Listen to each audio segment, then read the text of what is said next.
coucou la communauté, j'espère que vous allez bien.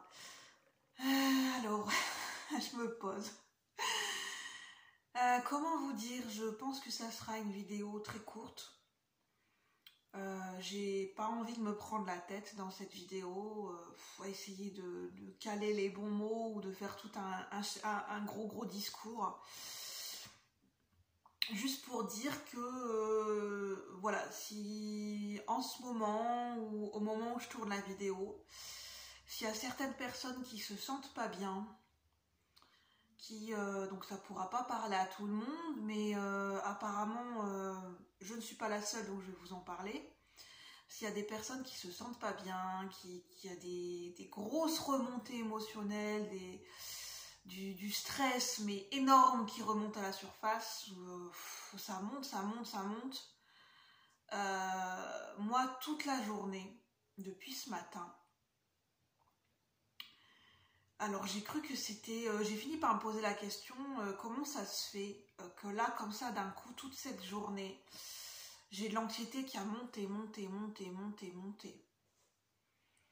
Je me suis pris la tête beaucoup. Et je sais pas si vous c'est pareil. En fait, je suis tombée sur une vidéo de Karine Troncy.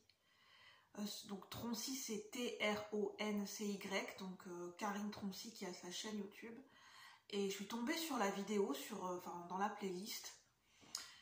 Parce que j'ai prié, j'ai demandé un petit peu SOS à l'aide, quoi. Parce que quand je suis quand je suis dans cette anxiété très forte et que j'en peux plus, à un moment donné je finis par prier parce que c'est là stop, j'en ai marre, quoi, je n'en peux plus de cette anxiété. C'est limite si j'avais pas mon anxiété en face de moi que j'ai envie de la baffer, quoi. J'en peux plus. Et en fait elle expliquait que apparemment donc je suis pas la seule, apparemment, c'est peut-être des énergies ambiantes. Il y a des gens qui sont pas très bien en ce moment. Du stress, beaucoup d'anxiété, beaucoup de pression intérieure, extérieure. C'est une énergie ambiante où on a envie de se sentir bien, mais on n'y arrive pas. Moi, depuis je sais pas, mais je pense que ça peut être des énergies collectives. Je le sens depuis septembre. Depuis le début de la rentrée, et pour moi ça n'arrête pas, et je sais que ça pourra parler à certaines personnes parce que je ne pense pas que je suis la seule. Je vis des challenges monumentaux depuis septembre. Alors je suis poussée à sortir de ma zone de confort, je suis mise face à mes plus grosses peurs, mes plus grosses frayeurs, je suis mise face à mon auto-sabotage, mise face à des choses que j'ai laissées de côté parce que j'arrivais pas à régler. Je suis mise face à en fait on se prend en pleine tête nos responsabilités, notre auto-sabotage, et on se peut sentir complètement désœuvré, complètement impuissant, et de se dire mais je vais pas y arriver, quoi. Ou parce que la peur, l'anxiété est tellement forte, et en fait on a tellement envie de bien faire, de se dire je vais y arriver, cette fois-ci je vais prendre les bonnes décisions, voilà, je vais faire ce qu'il faut, je vais me remettre sur les rails, et je comprends. En fait, en vivant ça, je comprends pourquoi j'ai procrastiné pendant très longtemps. Je suis quelqu'un, j'ai procrastiné pendant très longtemps, et maintenant je sais que la procrastination, ça peut être commun chez certaines personnes, chez les personnes hypersensibles, chez les personnes haut potentiel. On peut avoir un très fort degré de procrastination. Et ça va me permettre de déculpabiliser parce que, oh my god, qu'est-ce que je me mets la pression, et comment je me culpabilise à mort, mais d'être dans la procrastination, mais à mort, au point où je me mets une pression d'enfer. On me dit allez, maintenant ça suffit, il faut que tu oses aller voir les gens, en fait. Et le souci, c'est que c'est contre nature pour moi, parce que je me force tellement à faire des choses qui me ressemblent pas, à sortir trop fort de ma zone de confort, que en fait je me fais violence. Et en fait aujourd'hui, parce que j'ai quelqu'un qui m'a renvoyé ça, et en fait il était ok avec moi, je lui dis je vais me faire violence. Et la personne était d'accord, oui, il faut que je me fasse violence. Et en fait, aujourd'hui, je me pose la question, est-ce que c'est nécessaire pour changer de se mettre autant de pression, de se faire autant de mal, de se faire violence à un tel point qu'on se reconnaît même plus, qu'on a l'impression qu'on va à l'encontre de notre nature et de notre essence? En fait, je me demande s'il n'y a pas une autre manière de faire les choses. Pour l'instant, j'y arrive pas. Hein.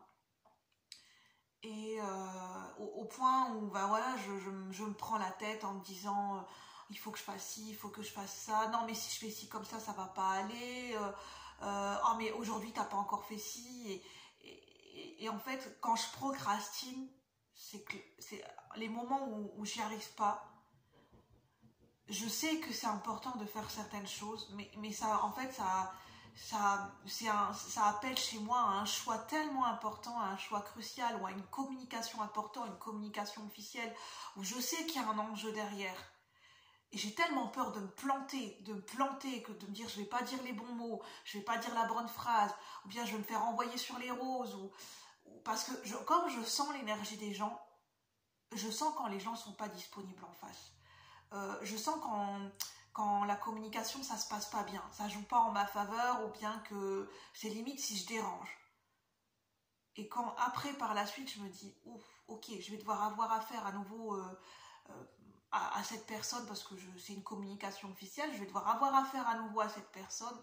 Oh my god, quoi, de ce fait-là, t'oses plus rien faire, t'oses plus agir, t'oses plus appeler, tu dis tu vas te faire envoyer bouler, tu vas te faire envoyer sur les roses, tu vas te prendre un mur, tu vas te le prendre en pleine face. Et j'ai tellement peur de déranger, tellement peur des...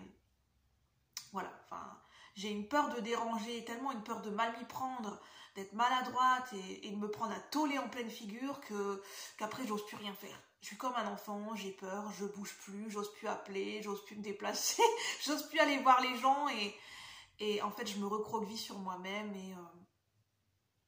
et après on est dans l'auto-sabotage et en fait j'ai envie de me dire bah c'est ok d'avoir des failles, c'est ok si aujourd'hui on n'arrive pas encore à faire certaines choses. On le sait, on est conscient sur les points auxquels ça a amélioré, mais quand la peur est trop forte, quand l'anxiété est trop forte, quand on n'arrive même plus à souffler, quand on sent qu'on n'y arrive pas, bah c'est tout. À ce moment-là, je me dis j'y arrive pas. L'anxiété est trop forte, j'arrive pas à la canaliser, j'arrive pas à gérer mes émotions. Et puis finalement, je le sens pas en fait. Je le sens pas de le faire, je le sens pas. Et aujourd'hui, en fait, j'ai envie d'amener cette réflexion. On a tendance à beaucoup stigmatiser la procrastination en mettant des étiquettes. De toute façon, les gens qui procrastinent, c'est des gens qui sont fainéants, qui sont démotivés, qui ont envie de rien faire, qui n'ont pas envie de construire dans leur vie. Alors que moi, j'ai envie de dire non, non, non. Mais là, je parle avec mon vécu. C'est pas vrai. C'est pas qu'on a envie de rien faire. Mais on est tellement conscient de l'ampleur et on a tellement envie de bien faire les choses que, en fait, pour nous, de passer de l'idée à la concrétisation et de devoir affronter les gens, affronter le monde extérieur, pour nous, ça nous paraît insurmontable. Au point où ça génère une anxiété tellement forte on a l'impression qu'on maîtrise plus notre corps, on maîtrise plus nos émotions, on maîtrise plus notre respiration et on a qu'une envie, c'est que pitié, que j'arrête de souffrir quoi. Parce que en fait la procrastination c'est un refuge, c'est un cocon quand l'anxiété est trop forte et que à un point où ça devient tellement une souffrance morale et mentale tellement intense à un moment donné, où il y a même des gens qui peuvent faire des crises d'angoisse, que le seul refuge, il y a des moments, c'est de procrastiner. Parce que à ce moment-là, on n'y arrive pas en fait, on n'arrive pas à passer à la suivante, à passer le seuil. Et en fait, ce que je me rends compte, c'est que je pense que pour sortir de la procrastination, c'est surtout sur des choses qui nous tiennent à cœur, je pense que c'est long. Je pense que c'est un très très long cheminement. Et ça demande d'apprendre à se détendre, à se décomplexer. En fait, vous allez me comprendre. En fait, c'est d'apprendre à s'en foutre, sans vraiment s'en foutre. En fait, c'est se donner l'illusion en fait, de faire croire à ton mental, te dire, ouais, ok, il va se passer ce qui va se passer, c'est pas grave, rien à foutre.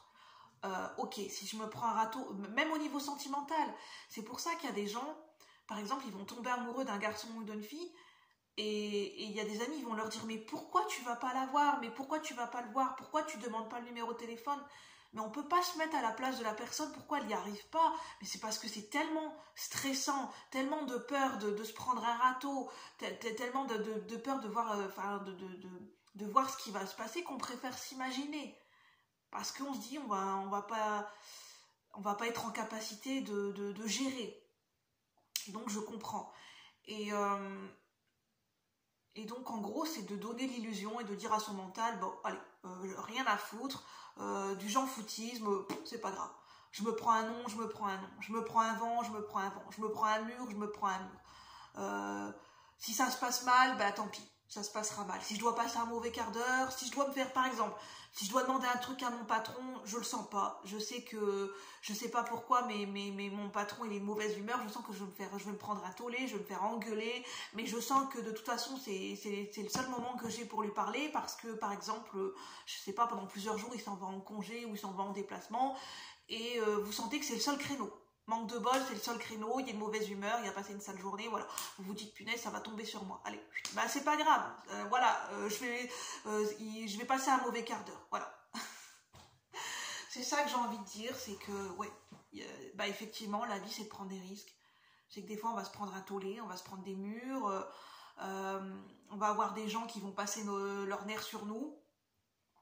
Ou bien des fois, voilà, on va essayer et puis on va pas réussir du premier coup, peut-être on peut bégayer, on peut être maladroit, ou comme un entretien d'embauche, bah voilà, on en a pas passé plusieurs et pour l'instant ça matche pas. Et pour l'instant, bah voilà, on a encore besoin de s'entraîner, voilà, de se dire bah voilà, notre mental il va s'en donner à cœur joie, oh mais t'es nul, t'as merdé, t'as fait un échec là, ah mais t'as encore une fois t'as pas su t'y prendre, oh puis là t'as vu aujourd'hui, hein, t'as pas été capable de faire ça, hein. Souvent c'est notre mental qui... Moi toute la journée je me suis pris la tête parce que je devais passer un appel, enfin je sais que c'est un appel important et toute la journée j'ai pas réussi. Ce foutu appel je n'ai pas réussi à le passer. Parce que j'ai tellement la trouille de ce qu'on va me dire, en fait c'est un appel tellement important et officiel pour moi que bah non, j'y arrive pas. En fait, je bug. Je lis le numéro et je bug et j'arrive pas à appuyer sur la touche appeler. Et en fait, c'est l'histoire de ma vie. Hein. On se dit, mais c'est dingue. Il y a des moments, il y a certaines choses, on n'y arrive pas. Ça bloque. L'anxiété est tellement forte que... Et bah voilà. C'est un petit peu... voilà, tout feu, tout... Enfin, comment dire, cette conversation, elle part un peu dans tous les sens parce que j'ai du mal à mettre des mots sur des ressentis, là, pour le coup. Mais pour vous dire que on peut ressentir des énergies un peu bizarres en ce moment, très challengeantes et on peut être mis face à nos plus grandes difficultés, nos plus grosses peurs, ce qu'on considère être nos plus gros défauts. Moi, c'est la procrastination, l'autosabotage. Et voilà, en fait, on peut sentir voilà, on peut se sentir pas bien. On peut se sentir ouais, pas super, ou on peut se sentir dévalorisé, impuissant, et puis voilà, clairement on peut avoir une estime de soi, une confiance en soi qui peut être en berne en ce moment, vraiment qui peut être en berne. Et voilà, donc ça pourra parler à certaines personnes et pas à tout le monde. Voilà, si vous allez bien, tant mieux pour vous. Mais j'espère que ça pourra vous aider. Sur ce, je vous souhaite une bonne après-midi, une bonne journée. Et voilà, je vous dis à bientôt. Merci la communauté. Bye bye.